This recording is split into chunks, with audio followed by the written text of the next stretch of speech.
दोस्तों, हम लोग अक्सर पाकिस्तान के पुअर गवर्नमेंट स्ट्रक्चर और कमजोर इदारों की बात करते हैं। ब्यूरोक्रेसी हो या कोई भी सरकारी इदारा, हर जगह आपको रेड टेप, करप्शन, मिसमैनेजमेंट और लेजीनेस नजर आती है। लेकिन पाकिस्तान में एक ऐसा इदारा है जो मुसलसल दुनिया की टॉप एजेंसीज में शुमार होता है। इस एजेंसी का नाम है इंटर सर्विसेज इंटेलिजेंस, यानी कि ISI। ISI एक ऐसा मुनज्जम और एफिशिएंट इदारा है कि दुश्मन भी इसकी तारीफ करते हैं। इसका प्रूफ है वो किताब जो पाकिस्तान के फॉर्मर ISI चीफ असद दौरानी और इंडिया की प्रीमियर इंटेलिजेंस एजेंसी रॉ के चीफ AS दुलात ने लिखी थी।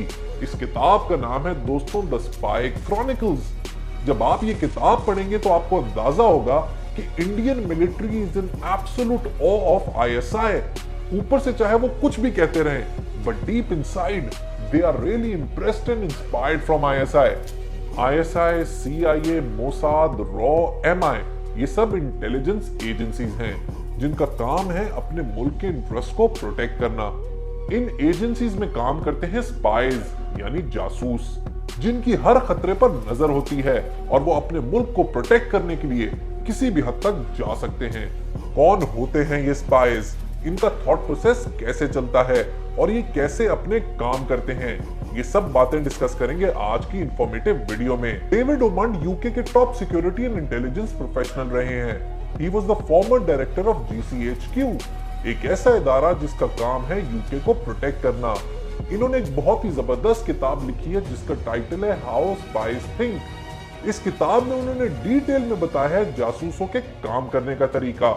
इस बुक में उन्होंने 10 लेसन्स इन इंटेलिजेंस दिए हैं जिनको फॉलो करके कोई भी मुल्क और उस मुल्क की इंटेलिजेंस एजेंसी बेहतरीन तरीके से काम कर सकती है और इंफॉर्मेशन का भरपूर इस्तेमाल कर सकती है। डेविड ओमंड का कहना है कि आजकल की दुनिया में मीनिंगफुल इंफॉर्मेशन बहुत ही फ्रेगमेंटेड और इनकम्प्लीट है। इंटरनेट की दुनिया में इंफॉर्मेशन को ज्यादातर फैक्ट्स की बजाय इमोशनल अपील की बेसिस पर सजाया जाता है, जिसकी वजह से इंटेलिजेंस के लोग रैशनल डिसीजन नहीं ले पाते। इस प्रॉब्लम को काउंटर करने के लिए वो 4 लेसन्स का एक प्रोसेस बताते हैं जिससे स्पाइज अपनी थिंकिंग और डिसीजंस को बेहतर कर सकते हैं। ये है सीज मॉडल जो पहले 4 लेसन्स को कवर करता है, जिसमें पहला S है सिचुएशनल अवेयरनेस, पहला E है एक्सप्लेनेशन, दूसरा E है एस्टिमेशंस और दूसरा S है स्ट्रेटेजिक नोटिस। सिचुएशनल अवेयरनेस से मुराद है कि किसी भी जासूस को ना सिर्फ ऑनलाइन बल्कि ऑन द ग्राउंड की भी फर्स्ट हैंड इंफॉर्मेशन होनी चाहिए। सिर्फ तभी वो अपने मुल्क के पॉलिसी मेकर्स को बेहतरीन इंफॉर्मेशन दे पाएगा। दूसरा लेसन है एक्सप्लेनेशन। इसका मतलब है कि even well attested facts need explanation.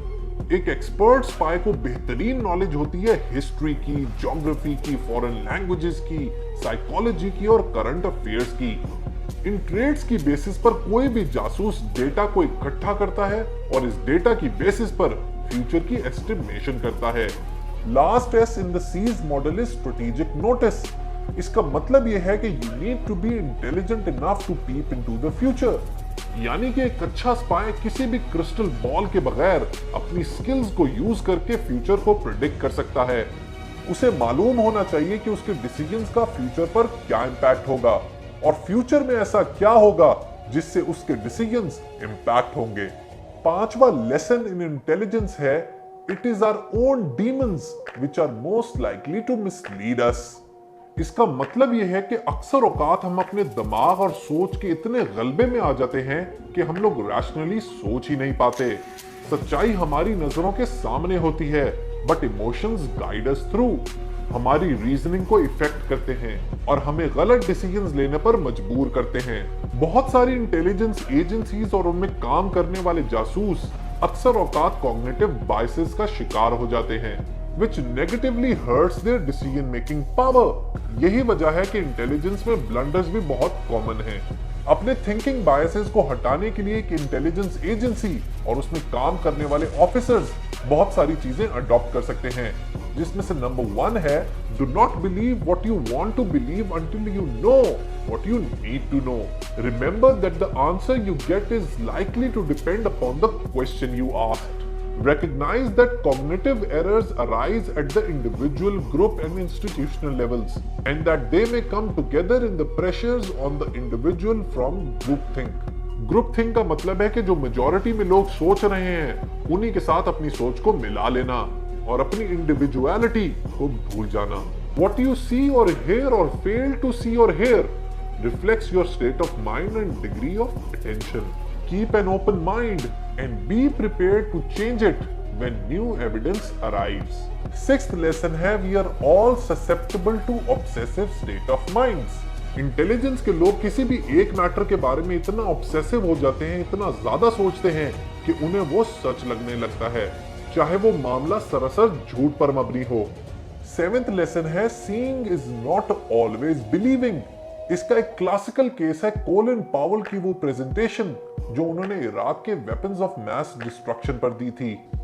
One of the most worrisome things that emerges from the thick intelligence file we have on Iraq's biological weapons is the existence of mobile production facilities used to make biological agents.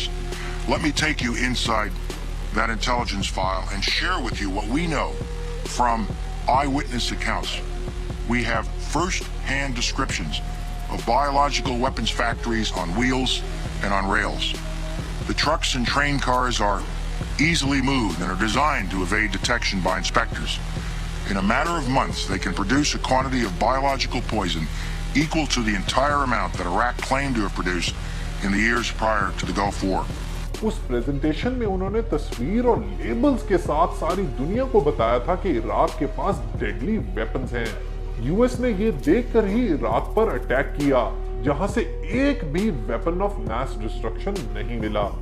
Therefore, always avoid malinformation, misinformation and disinformation. अक्सर औकात आपने media पर देखा होगा कि ये बहुत ही correct information है जो लीक हो गई है, हालांकि उसको पर्पसली लीक किया जाता है अपने मकासद पूरे करने के लिए। एट्थ लेसन है imagine yourself in the shoes of the person on the other side. इसका मतलब यह है कि एक जासूस के तौर पर जब भी आप अपनी सामने वाली पार्टी से निगोशिएट करें तो उसके बारे में भरपूर जान लें और उसके एंगल से चीजों को देखना शुरू करें। ऐसा करने से आप बेहतरीन डिसीजंस ले पाएंगे। नाइन्थ लेसन है trustworthiness creates lasting partnerships. Intelligence की दुनिया ऐसी है जिसकी बुनियाद धोखाधड़ी और डिसीट पर मबनी है। ज्यादातर जो इंफॉर्मेशन शेयर होती है वो किसी न किसी मकसद या मतलब के तहत होती है, लेकिन उसके बावजूद एक इंटेलिजेंस ऑफिसर की ये जिम्मेदारी है कि वो अपने काउंटर पार्ट से अच्छा रिलेशनशिप डेवलप करे। They need to build safe spaces where the potential partners can expose their concerns privately to each other. ये जरूरी नहीं कि आपने हमेशा कनिंगनेस और चालाकी से ही काम लेना है, बल्कि ऐसी सिचुएशन, ऐसा मौका तलाश करें जो विन विन हो। और आखिरी लेसन है subversion and sedition are now digital. ये वही बात है जो मैंने वीडियो के स्टार्ट में कही थी, जिसमें हमने फ्रेगमेंटेड इंफॉर्मेशन का जिक्र किया था। आजकल की डिजिटल दुनिया में जिसमें करोड़ों वेबसाइट्स मौजूद हैं, ज्यादातर इंफॉर्मेशन फेक और फ्रॉड पर मबनी है। Be alert to the existence of fake websites and bots being used covertly to spread messaging. Internet पर ज्यादातर खबरें फेक होती हैं, इनसे बच के रहें, क्योंकि ये एक इंटेलिजेंस ऑफिसर के काम में सख्त खलल डाल सकती हैं। Recognize the potential for hostile digital messaging to intensify existing splits in society.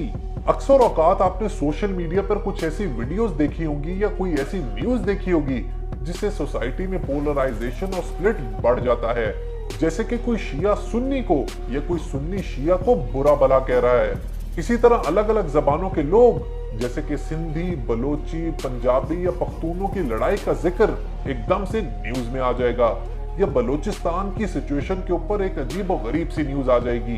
ये सब प्रोपेगेंडा पे मबनी होती हैं, जिनके बारे में एजेंसीज को खबरदार रहना चाहिए। सो दोस्तों, ये था इस किताब का रिव्यू।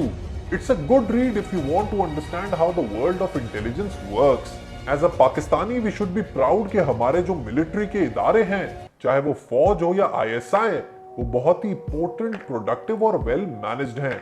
इसके साथ ये भी कहना जरूरी है कि कोई भी इदारा हो, चाहे वो इंटेलिजेंस का या सिविल इदारा, कोई भी अबव द लॉ नहीं है, चाहे वो कोई फौजी हो या सिविल ब्यूरोक्रेट या फिर कोई आम इंसान।